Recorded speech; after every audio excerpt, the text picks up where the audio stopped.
Good evening, everybody. Welcome to Shankly Arms.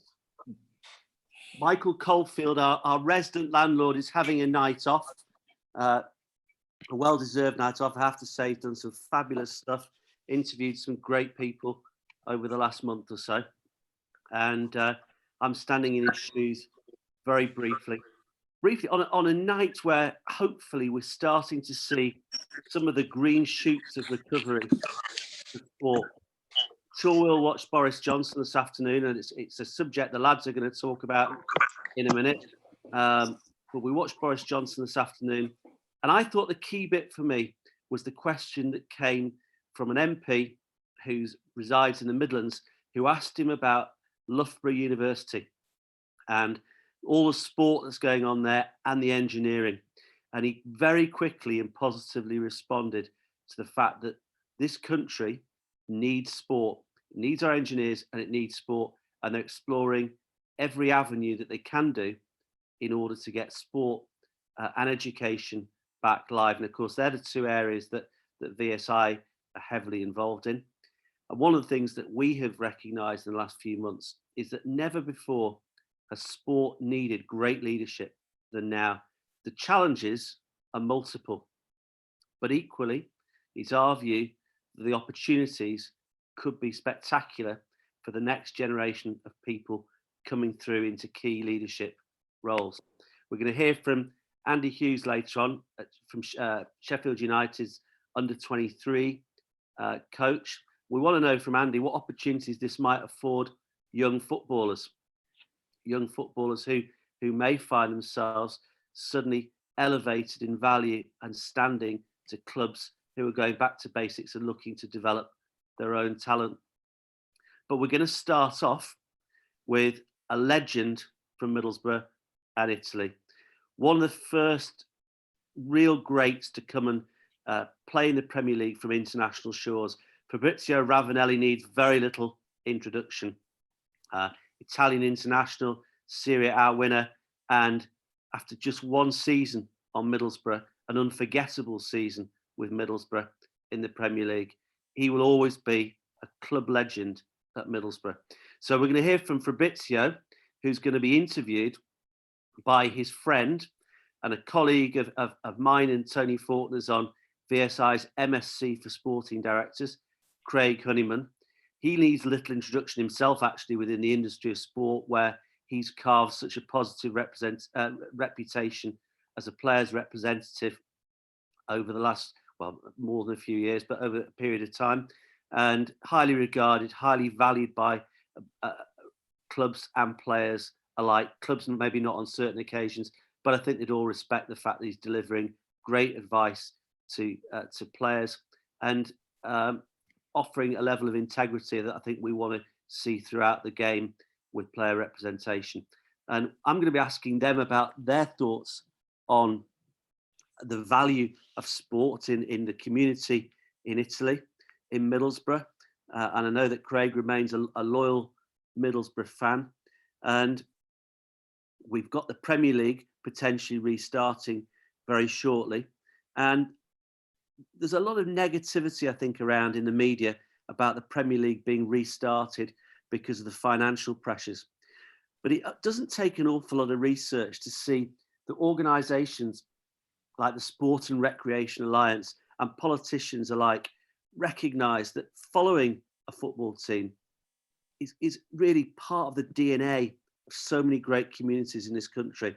It's the Saturday afternoon, or these days a Sunday afternoon and Monday night. There's often a framework for people's lives. And so it's not just about getting football back in order to solve financial problems. It's because as the country unites to try and pull through this crisis, football can be at the vanguard of that recovery. Football at all levels, but the Premier League is the flagship, and it's the Premier League that looks likely to have the opportunity to kick off, albeit behind closed doors. And I'm interested to know from all the guys on tonight, to what degree will that lift the spirits of our communities, and to what degree will it help the process of recovery? So I'm going to start off by handing over to Tim Coates, who's our compere for the evening. He's going to string everything together to make sure that out of the chaos, there's a little bit of organisation. And he will introduce Fabrizio, and he'll be master of ceremonies for the evening. Tim. Thanks, Andy. As always, your questions, if you can post them in the chat room. Today we might do something slightly different. If you're going to post them in the chat room, we can pick up the best 2 or 3 to ask a little bit later on, when they're relevant, to ask Craig and Fabrizio, and well, anybody else that you want to put it to, really. So if you want to post it on there, that's great. If we've got time, I might just unlock everybody with the questions. I might get it to ask yourself. So that's time dependent, of course. So without further ado, I think it's only right to pass it over to a proper Borough fan sat up in Craig Honeyman. And as he said, Fabrizio is probably one of the first world-class internationals to grace the presence of English football, so he doesn't need much of an introduction. So without further ado, I can do the hospital pass here, Craig, for the first time. Although it's not in the MSC room, the learning station, but we can pass this over to you. So away you go, my friend. Thanks, Tim. Good evening, Fabrizio. Thank you. Obviously, like the rest of us, you're on lockdown currently in Perugia. So how are things in Italy right now, and how are you? I was a very difficult moment in Italy, but now it's much better. The virus is a little more difficult is try to resolve, but I think Italy is a strong country, and I'm sure we go off this situation. Cool.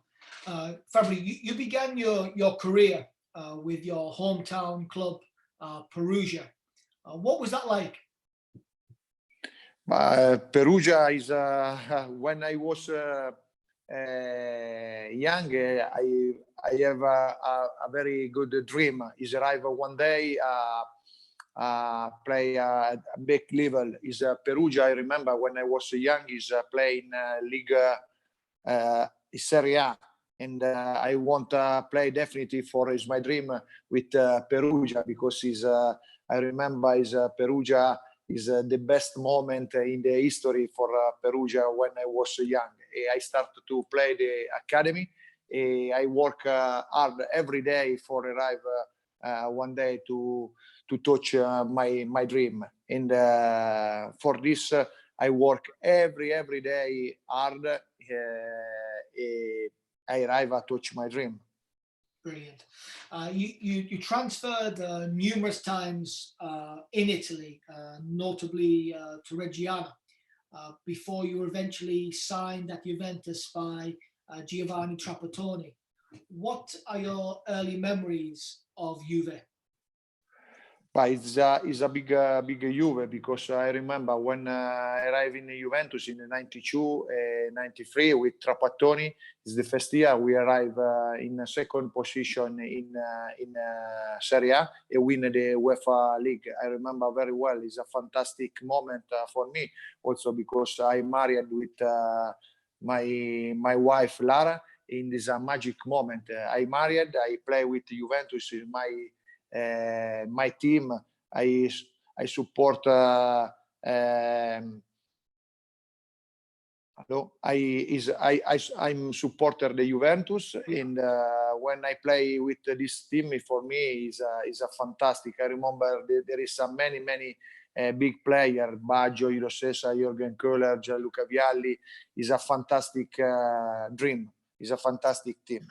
That leads me very nicely on to my next question, in terms of you played with Roberto Baggio, Gianluca Vialli, Alessandro Del Piero, also Andres Mola. But at Juve, who was your favorite teammate and why? But you know, in this Juve, in the first 2 years with Trapattoni, is there many fantastic players. Not only the striker, because is there Gianluca Vialli and Müller, Roberto Baggio, David Platt, Julio Cesar, is there many players, but for me, is the best is Roberto Baggio. He's a quality player. He's a quality pass. He's strong in the front. He scored many goals. He's a best player for me. Okay. You had your iconic and world famous goal celebration where you would lift your shirt over your head. When did you first do the celebration, and where did it come from? My first celebration is been with Napoli. I remember when I play with Napoli. In the changing room, Marcello Lippi tell to the guy, easy, because and today I know he's not play very well, but we have in the team the big player. Also in the last minute we can score the goal because we are quality player. I'm sure also the last minute we arrive to win this game. And I remember it's the last 5 minutes is Del Piero passed me a fantastic pass, and I stopped the ball and I shoot in the corner the goal, and I score a fantastic goal. I go to celebration with Marcello Lippi. I put my t-shirt in the air. I don't know why. And after this goal, I continue to put my t-shirt in my head. Brilliant. In 1994, Jurgen Klinsmann signed for Tottenham Hotspur and was an iconic signing for them. But Jurgen was coming towards the end of his career, the twilight. The following year, in 95, Dennis Bergkamp joined Arsenal. This was after he'd struggled at Inter Milan and wasn't playing any football. In 1996, you signed for Middlesbrough from Juventus, but you had just scored in your final game for Juve in the Champions League final. Do you feel that when you joined Borough that you were right at the peak of your career? Yes, definitely, because I score many goals for Juventus and in every part of Europe, not only in Italy. I score in the last 2 years with Juventus 64 goals, and I score every game. I'm sure I'm the king in Italy, and when I go outside, also in Europe, I score every game. I'm very strong in my mentality. I'm sure for my quality. And when is arrive this possibility for signing with Middlesbrough, I meet Brian Robson in Milan. He was a legend of a player, and he told me about the project to take Middlesbrough into Europe and to challenge to win a trophy. The stadium was news, and the club was exiting. The chairman is Mr. Gibson.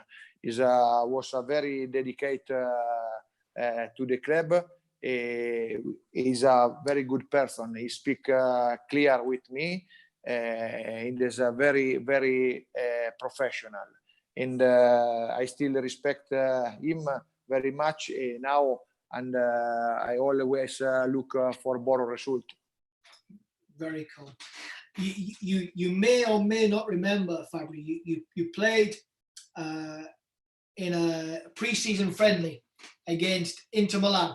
It was a charity game for Willie Madron, who was suffering from motor neuron disease at the time. And in the game, you scored a wonderful free kick. But the goal was disallowed by Jeff Winter. And I always talk to Jeff about this goal. Do you believe that he was right to disallow the goal or not?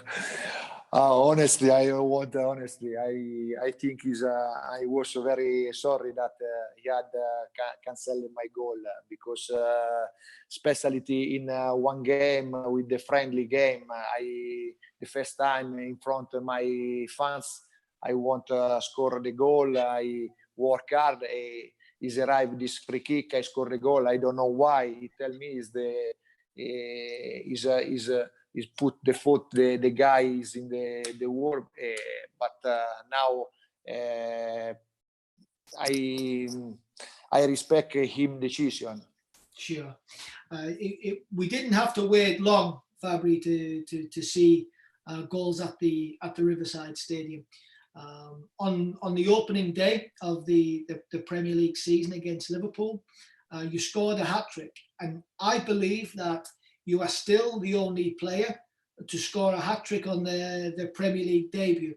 What can you remember about the game? I remember very well. It's very clear in my head, in my heart. I remember is my first game. Is the first game in the league. Every player want to play well because it's a first game in front of the fans, especially with one big team, the same Liverpool. Liverpool is a strong team, it's a quality team. Is there McManaman, McAteer, Fowler, Barnes, Bjorneby? Every player want to play well. And I remember his first game also for my family. Is my wife is to see the game. I remember when I scored the first goal with penalty. I put my t-shirt in the head. I see every fans put the t-shirt in the head. This for me is fantastic. And after the second goal with the one fantastic cross, the Cox, I scored the goal. After in the second half, I scored another goal. I do a trick. And this is for me is a magic moment because first game score 3 goals with Liverpool. This I think is a dream of every player. Yeah, I think the hat-trick was fantastic, but also to score it against such an iconic team like Liverpool added value to the hat-trick also. Yes, definitely, because score 3 goals with Liverpool, honestly.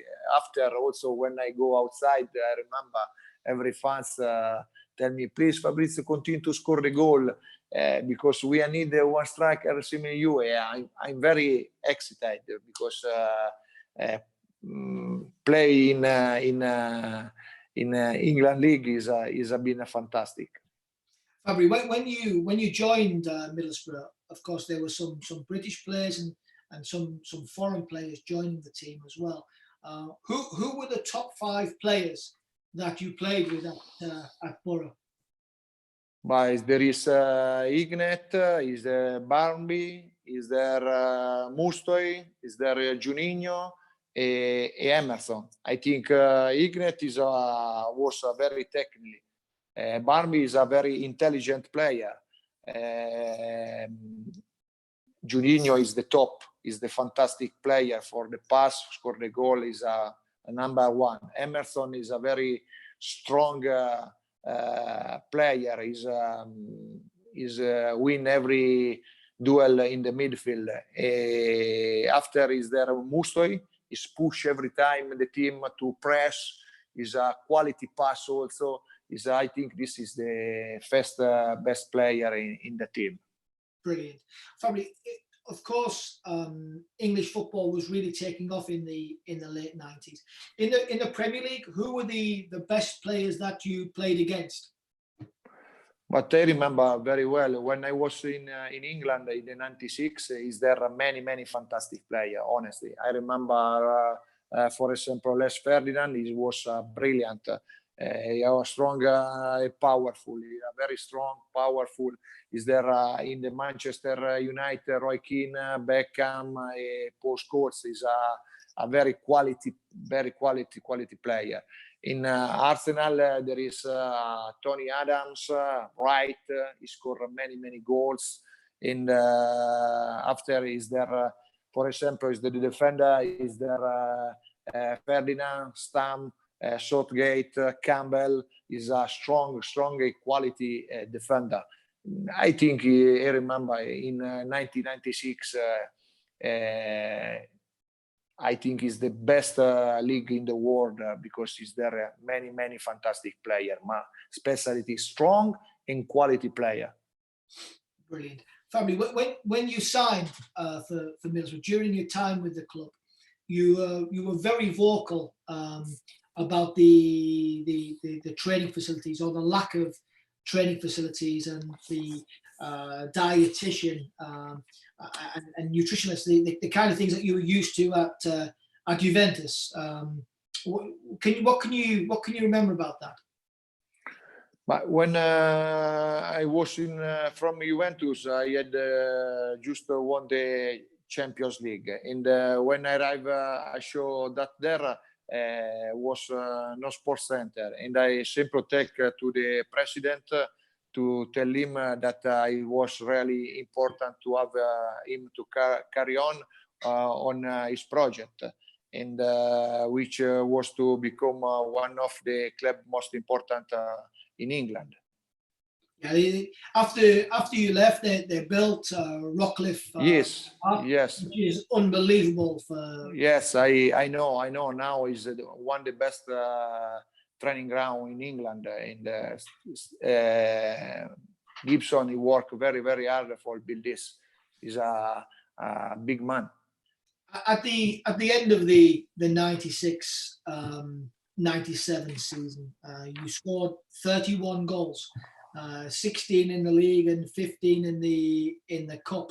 Middlesbrough went to both the League Cup final and the FA Cup final, and you still are the only player in the history of the football club who scored at Wembley Stadium in the League Cup. Do you feel that Borough should have won the League Cup final? Yes, definitely. Because Middlesbrough play much better than Leicester. We lose many positive for score the goal. I remember we do the header one post. I remember we scored the goal in the last second. We scored the goal. Eski. I remember. Normally is Middlesbrough is winning this trophy because he's play much better than Leicester. At the end of the season, unfortunately, Middlesbrough were relegated, and they were docked 3 points for not completing a game at Blackburn. But in the winter, they signed Mark Schwarzer, the goalkeeper, and Gianluca Festa, the very tough Italian central defender. Do you feel if these players had signed at the same time as you, that the club would have been more successful and not relegated? Definitely, 100%, because we have a quality midfield, quality striker, but we take a lot of goals. With Schwartz, I think is one of the best goalkeeper in the history in Middlesbrough, and Gianluca Festa too, because he's a strong defender. I know when he was in Cagliari and Inter Milan, he's a strong defender. When I play with Gianluca Festa, he's a very, very, very strong defender. Do you have any regrets about your time with Middlesbrough? No regret, but I wish that I had won something with the club in the day had not been relegated. Then for sure I would have stayed longer. I think that the club would have seen Batistuta to play in attack with me too. Yeah, they were linked that year with Gabriel Batistuta, right? I think Ravanelli and Batistuta would have been unbelievable. But you left for Marseille, but before you signed for Marseille, I believe that there was some interest from Tottenham and also from Liverpool. Yes, when I was in holiday in Sardinia, I received the call to the manager, the Liverpool manager, because he's interested me for go to play Liverpool, and I asked me if I like go to Liverpool. I tell him sure, 100%, because after relegate with Middlesbrough, I need to play one strong team for the World Cup '98, and I need to play a strong team. And after I speak with him, I was in the taxi for go to sign the contract with Marseille. I received the call to the chairman, the Tottenham chairman, Sugar, I think he remember the name, and tell me, please, Fabrizio, come into London to sign the contract with me. I tell to the president, if you call me 1 week before or 1 day before, I'm sure, because I like Tottenham, I like London, But now I tell to the chairman, I speak with the Marseille chairman. I tell him I go to sign the contract with Marseille. You obviously continue to score lots of goals with Marseille, and they finished second in the French league in your first season. How was your time in France? In France is a fantastic period for me because the Marseille is fantastic with me. Is receive me with the flag, the Italian flag. Is a song every time my name. Is many Italian is work in Marseille, and I'm same in my house. He received me same one star, and I'm very happy. I score many goals for him, and honestly, is Marseille touch my heart. Brilliant. You then returned to Italy to play with Lazio, and I believe that you won the league and the cup with Lazio. Yes, it's been a fantastic experience because I was in one of the best team in my history because there is 25 players, the international players. I remember is the goalkeeper is Marchegiani, is the Rakoto, Sensini, Mihailovic, Nesta, Negro, Favalli, Stankovic, Veron, Simeone, Nedved. Good team. Good Mancini, Boksic, me, Salas, Lopez, Crespo. Honestly, it's a crazy, you know, it's a fantastic team. We win the Italian League, we win the Italian Cup. It's been a fantastic souvenir for me, fantastic moment, the magic moment for me. You then returned to England to the Premier League and signed for Derby County. Jim Smith, who's a fantastic coach, God rest his soul, he signed you. What can you remember about Jim and Derby? He's a big man, honestly. I signed especially for him because he's an honest guy. He's a very fantastic man, fantastic manager. And I remember very well. I signed very quickly this contract because after speak with him, I'm sure for arrive to do a very great job with him. And I remember very well. It's a very big experience also Derby County because is there a fantastic fans, a good stadium, a good training ground. Is there everything for play very well. And then your career ended where it began. You made the emotional return to Perugia. Why did you choose to return to Perugia? I returned to Perugia because my father is a cancer, and after 2 or 3 months I lose my father is dead.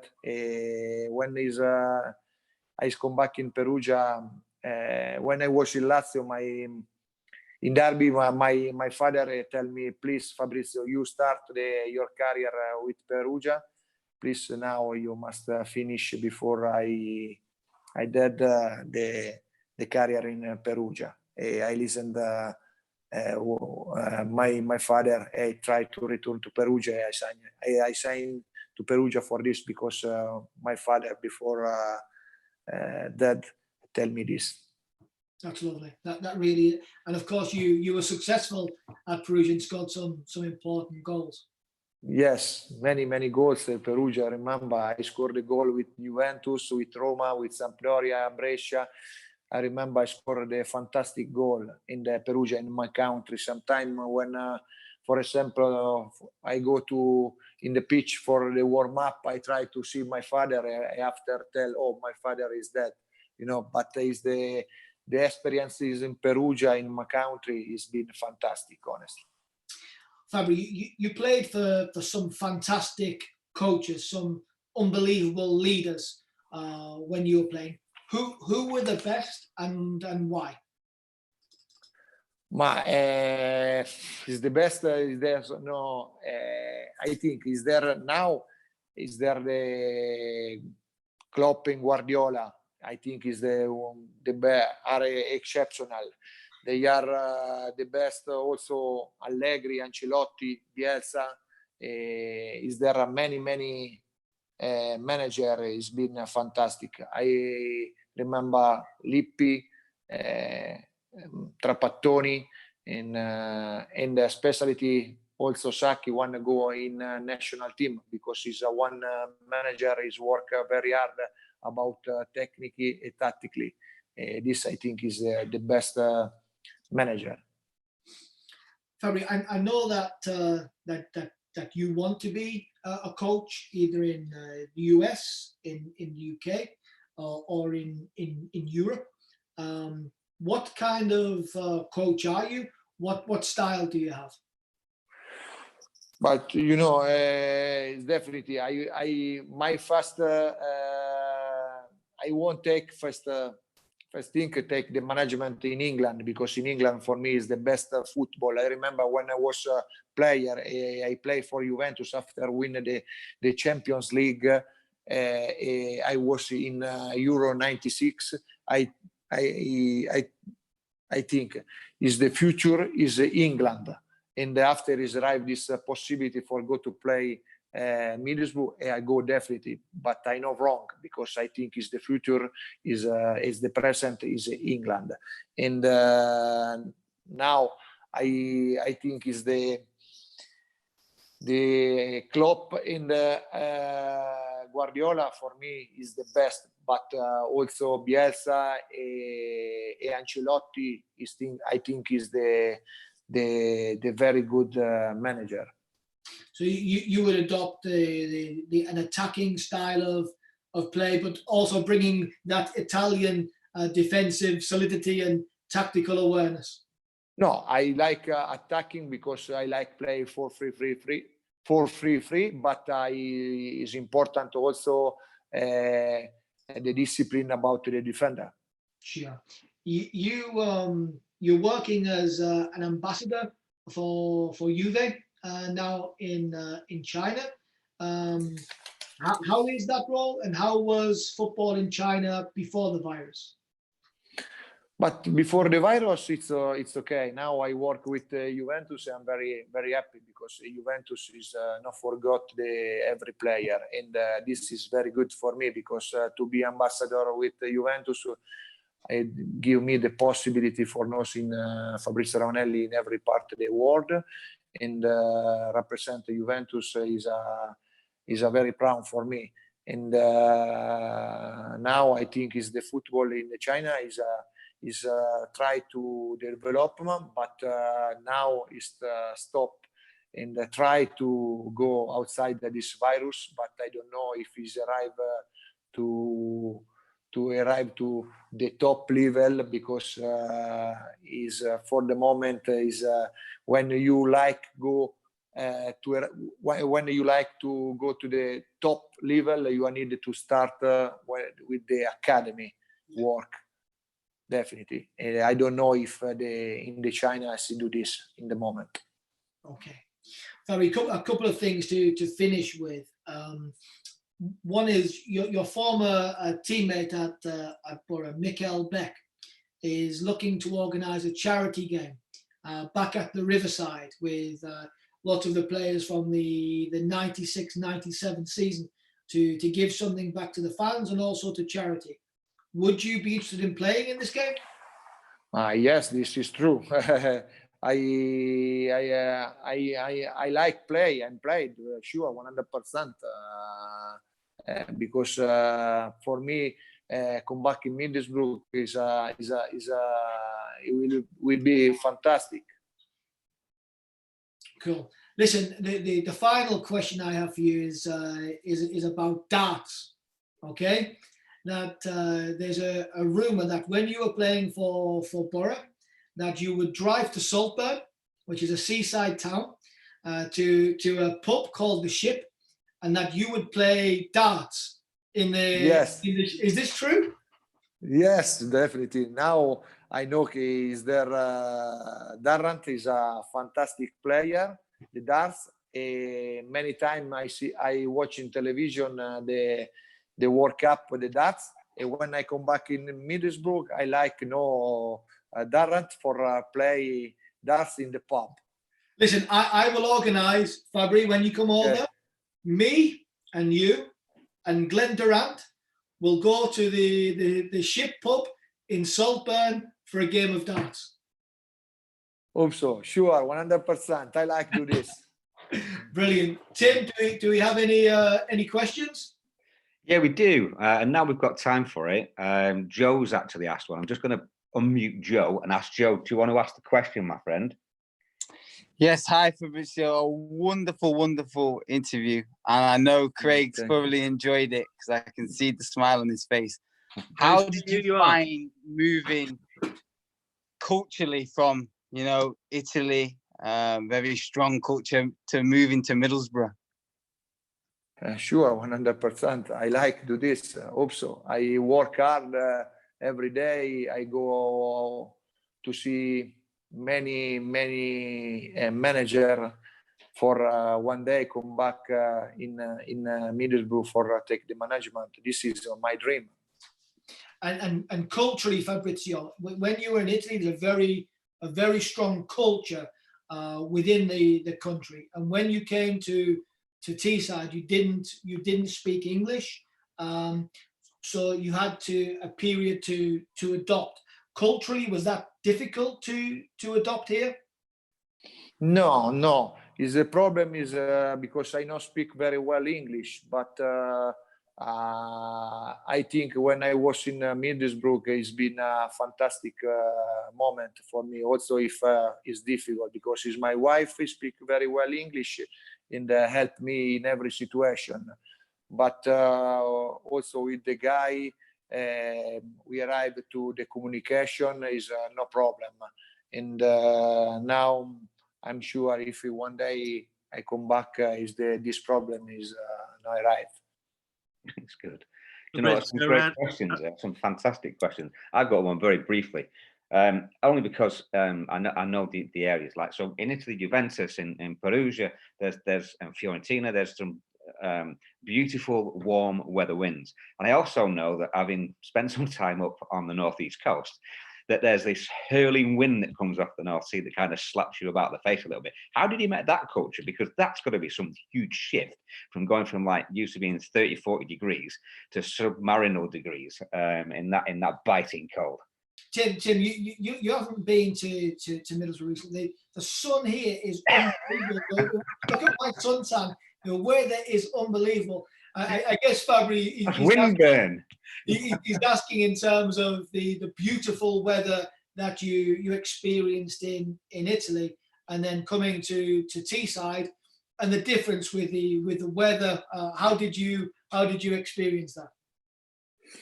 But it's normally when I arrive in Teesside, the weather is totally different than Italy. But when you are a player, you need to watch the weather, because you need to work hard. You must do the maximum for your job. You need to work hard, score the goal. Everything is okay. Also, if the weather is not good, it is important if the job is good. Also, if one day I arrive to take one management, also in one team where is the weather is not good, is the same, because you need to work hard. Is not important if the weather is not good. Okay, that's really good. Thank you for your honesty. Andy, sorry, I interrupted there. You were going to jump in. No, I was going to say, given, Fabrizio, that we are in a virtual pub, the Shankly Arms, I can't let this interview with you go without discussing the cultural difference towards diet and refreshment among players in Italy and footballers in England in the 90s. So when you came over here, did they take you to the pub? Did they try to refuel you on brown ale? I don't understand very well this question. Sorry. If you ask me if the different the Yeah, I will translate. Andy, this is brilliant. I'm an Englishman translating an Englishman. When you came to Borough and the guys in the dressing room, maybe they liked a beer or 10 beers, or Brian Robson 15 beers after a game. Did the players try to take you out to the pub to drink beer, and how did you react? No, it's try. It's normal. This is correctly. We have every country have the history, have the attitude. But when I was in Juventus, I work. My mentality work hard before and after the game. I like go outside only for 1 beer, 2 beer maximum. After I don't like drink too much. Did Brian Robson drink lots of beer? Easy question. Hey, drink. Sorry, Tim. What a question! I tell you what, brutal. Mate, Tim, that's a great time to link with Brian to ask to what degree, Brian, did the Premier League change in terms of drinking, eating, etc., with the influx of the foreign players? Yeah, I think. Sorry. So I'll take this. So I think really when you saw the quality of player coming over like Fabrizio, basically you had to be on your mettle. It brought a different level of professionalism. Certainly from my point of view, when I was, our dream, believe it or not, Fabrizio, was to go play in Italy, because we saw the Milan teams with the three, the Dutch players and the German players at Inter Milan. And, we knew that it was, that was kind of the holy grail. But obviously things changed. The influx of the money from Sky changed everything. I think in fairness, there were some clubs that were adopting that anyway, a change where they were trying to be more professional. And it's interesting that Fabrizio mentioned also the training ground facilities, because that's a big lure. If you're trying to get the best foreign players, then they want to be in the best environments. And I know from, I was up at Middlesbrough when they came into Rockcliffe Park, and that made a huge difference when it came to recruiting players, because if you haven't got good facilities, then it's hard enough to get players to come to the Northeast anyway. So there were a number of things, but definitely, diets and the kind of training, you needed it to stay on top. The best clubs were the fittest teams.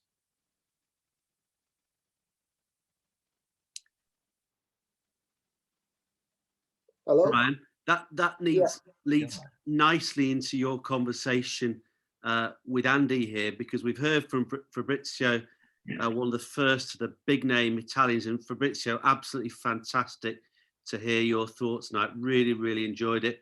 And I'm hoping we're going to see you back here in some coaching managerial capacity in the English League. I'm sure that Craig will have his feelers out all the time, looking for the right opportunities.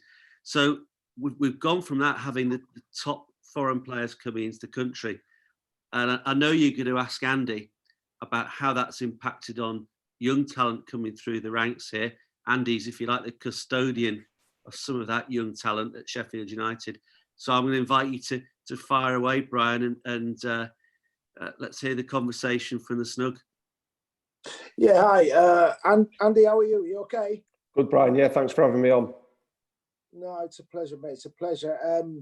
I think, like we said, traditionally, we've always looked at importing the best foreign players. And what we found is that as the league became the strongest league, the players coming in were getting younger and younger and younger. So eventually you've got clubs like Manchester City and some of the Chelsea, Manchester United recruiting players sort of like at the other end of the scale. So they're looking for the best young emerging talent. But now we're in a situation now with COVID, and you're a coach at a Premier League club, and you're developing players up to under 23 level. What do you see happening now that we are in this situation where we've got players who haven't played for 6 months, for 3 months, and then, you know, there's like a conveyor belt, isn't there? So can you tell us a little bit about how you see things and how the system's going to work moving forward? Well, I think the first thing that we've recognised since I've moved to Sheffield United is the fact that the first team has gone like a rocket into the Premier League the last 3 years. And you could argue that the academy has been left a little bit behind. Now, previous to this, obviously, Sheffield has created England players, you know, Walker, Maguire, other top young players, Calvert-Lewin, etc., you know, that have moved on. So in terms of getting players into our first team, the manager, in my eyes, and his recruitment department, Mitch, have been a genius in picking up players from League One, League Two, that have been on other journeys, and they've transformed them and made them into Premier League players. Now, our strategy or our identity at Sheffield is to produce players that can outrun, outfight, and outplay people. Now, this is the manager's idea, and this is what he wants. Now, for us to install it in the players, we need to recruit players younger, better, and we need to compete with the likes of the Manchester City, the Manchester United, the Liverpool, the Everton. I think times have changed in recruitment because when I was coming through as a young player, the strongest teams for me was Manchester United and Manchester City. They would recruit players and have the best players in that area. They'd all be Man City fans or United fans. Now, seems to be Liverpool, Everton, Tottenham, all the big teams are getting the players, and it's a fight for everyone. They're buying players off everyone. We want to basically make Yorkshire and Sheffield our goldmine effect, like Leeds have got. Leeds seem to have players in Leeds that want to play for Leeds and have top young players with Bielsa coaching them and their identity. But we want to create that at Sheffield. Now, for us to create that, we either have to invest more in the academy, but the young players need to see a pathway, and they need to see players in first teams. And you can see at other clubs now there is pathways, and we want to create that here at this club. I think it's going to take a long time because now the club is in the Premier League. It's not going to be an overnight situation. From listening to the meetings and the press conferences that have gone on, it could happen sooner rather than later at other clubs with the games coming up and the possibility of not being able to invest or get players, from foreign countries. Then they are going to have to look into the academies. Now, whether it's a restructure in the Premier League itself, with an emphasis on more numbers coming through the academy and being involved in games, involved in teams, involved in match days, then that possibly could be the way forward. We seem to be losing players to Germany. I mean, I still speak to my manager that I was with, assistant David Wagner at Schalke. And, teams in Germany are keen on English players. And there's players linked with Germany all the time because they see our market as very strong. It's the strongest it's ever been now. And I think young players are actually identifying it and seeing that there's actually attraction from abroad. There is a different way of getting into first teams to come back. Now, it's a challenge for us as coaches and as managers, as leaders, to say, no, stay here and fight and find your way in this team. But there seems to be other avenues open to youngsters. We have to find a balance for this. I don't know what the answer is, because I've only been at Sheffield this long. It's a tough balance managing agents as well as players at this time. Yeah. I mean, I like you say, you mentioned Germany there, for example, and I see, for young players who know that they're good enough or feel as though they're good enough to be playing in the first team, you could look at the German league and say, well, okay, it's slightly of a slight inferior level to the Premier League, and it's you look over there and they're playing in front of crowds of 50, 60,000 every week. I mean, you look at Jadon Sancho, and I've got to be honest, if I was you know, if I was a young kid coming through again, it'd have to be, it would be an option if I was good enough, or I'd definitely look at it. I always wanted to play abroad. But I also think now, I mean, in terms of, you know, in terms of actually developing players and that mindset, you know, is your job going through now and coaches like yourself going to be a case of, well, listen, you know, there's not going to be the money in the clubs as there was, you know, even up to 6 months ago. So how do you, you know, how do you go about convincing the young players? And I'm not just talking about you. I'm saying, how do you go about convincing the young players to say, look, this is an opportunity. You will get your chances if you stay within the system here. That's a really good question. I think it's a word that I used on my pro license project. It's trust. And these young players have to trust the coaches and the managers or the sporting directors and the scouts that are at the clubs where they're at. Or they listen to other advisors that they've been doing it, that's been advising them. Now, obviously, we speak about Germany. What I'll say about Germany is, when I've been over to Germany the last few years and visited and watched training games.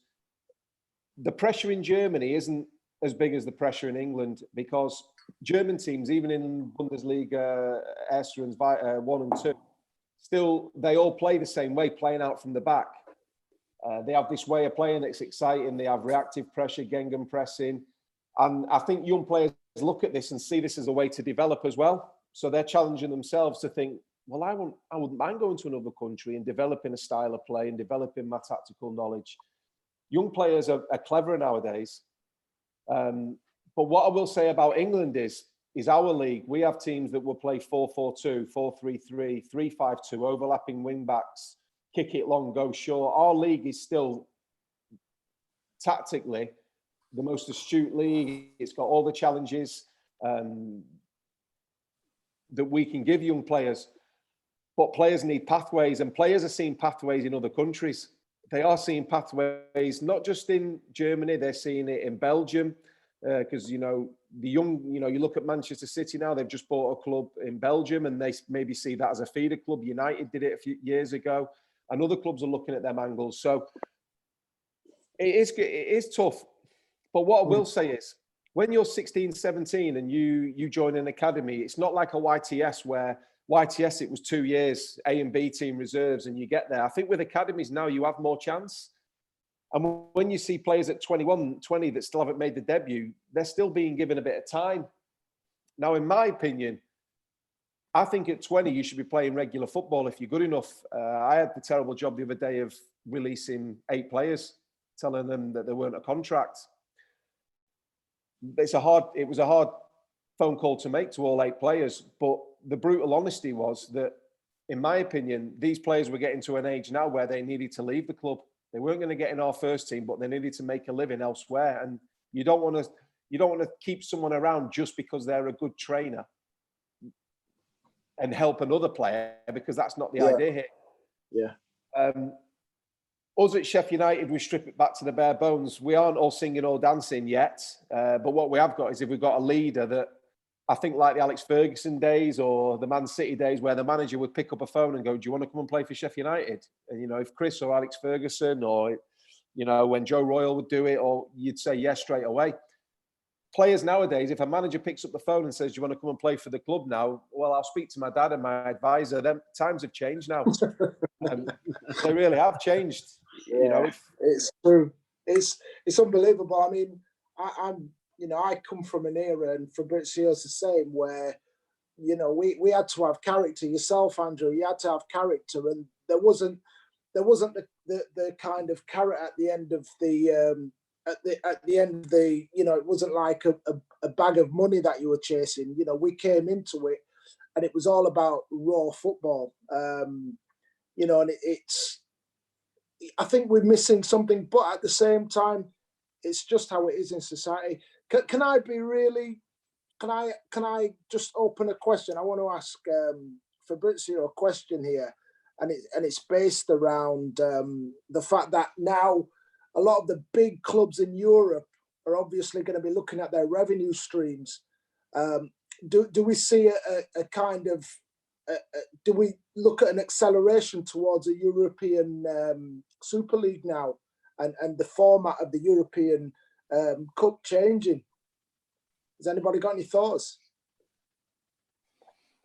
But I don't know if it's changed, because now about the big team, is there many interests, because is the money is arrived to be the best. Every big team he think about the money. For the national league, I think if he's do this, is many club is dead for me, for my opinion. Yeah, that's the thing. Andy, yeah. Andy, do you think that it could be the flip side of what Fabrizio said with the circumstances of the last 8 weeks, that there could be more focus on clubs producing their own players to play in the domestic leagues rather than for sure, looking outside? for sure. And the reason why is it's little things like so the Premier League's wages is 2.9 billion, and the TV money is 3 billion.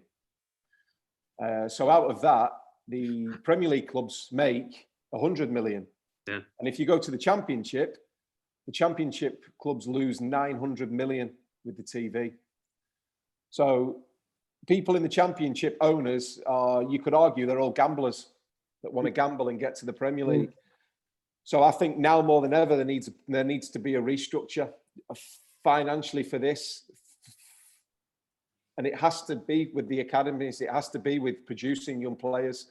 Obviously, like Brian says, the values a few years ago when we were bringing up through your mum and dad and whatever, values have changed now, but also training has, with the technology and everything you've given and the education, all the support to young players as well. But I think just with the money side of it, I think it has to.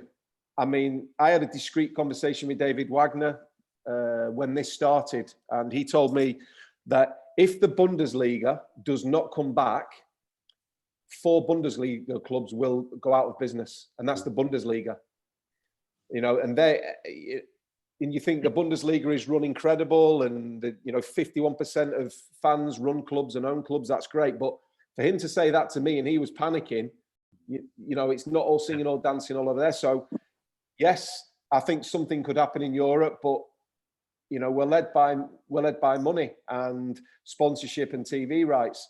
So ultimately, in the Championship, when you look at that loss, I'm actually concerned for the Championship, because is there a point to bringing the Championship back this year? Yes, you've got Leeds top of the league and relegation. League One and League Two clubs, I don't think are going to come back. We've had League One, League Two managers call us about players, and I'm pushing players, but it's hard to get them players into the system when they haven't played for 3-4 months and they've never played league games. I'm struggling to get young players on loan to teams like Hyde United and Guiseley and Farsley. So there has to be, an in-between. And for me, for sure, with the amount of money, the difference from the Premier League to the Championship, the only way is to bring more players through. Do you know, it's an interesting one. So I was just going to ask Craig, because this is your probably area of expertise. When you're talking about how what you've just described as a challenge, it'd be interesting just to catch Craig's thoughts on it. Just simply because we've got a person here that is an expert in this. It'd be ideal to catch it. Be silly not to. Yeah, I think teams do need to produce their own players. I think that's common sense. Otherwise, why they're spending the millions of pounds each year on their academies? The EFL financially is a mess, and has been for some time. The Premier League isn't. The Premier League could comfortably bail out the entire English Football League and have money to spare. And I think if we look at the last England squad, I think 95% of those players had played in the EFL. And there's a couple of the boys that have actually played non-league as well in Jordan Pickford and Tyrone Mings. I don't think there'll be a big reset pressed, because players have contracts. I think a lot of the players that are out of contract are going to face a different reality this summer. But there does need to be a pathway at football clubs. Otherwise, what is the point in having the academies and the vast amount of money that they're spending in investing in players? We are facing some challenging times, and I would like to think that clubs would turn to homegrown players. I don't necessarily think that will be the case at the very top. Throughout the football pyramid, I think it will. Yeah, I think with Middlesbrough though, for years Middlesbrough have always done it right. They're Category 1 academy. They produce the right players. They have the right values, and it's a working class area. And you can see the players that Middlesbrough produce, and they always have produced 1 or 2 a year. And you have the levels of the Category 1, Category 2 academy. I was at Huddersfield 2 years ago, and the chairman scrapped the whole thing. Yeah. Because we were losing players at 13, 14 to Man City, Man United, etc. Players were being offered to be picked up twice a week and chauffeur driven to training. Now, if a young player at 12 years of age is being picked up in a chauffeur driven Mercedes at 12 years old, whereas when I was young and Brian, and I mean, Tony's on this, Tony will probably vouch for that. You had to find 2 buses, 3 buses and a train, to get to training and live in digs. It's changed now. It really, really has changed. And there's parts of the game that I think need changing. I think we're too nice to kids. I think we give them too much. I think they need to earn it, like you say. But how do you break that cycle though? Because I've heard lots of people say this, but then you've got this frenzy of clubs seeking the same young 12-year-old, all offering something slightly better.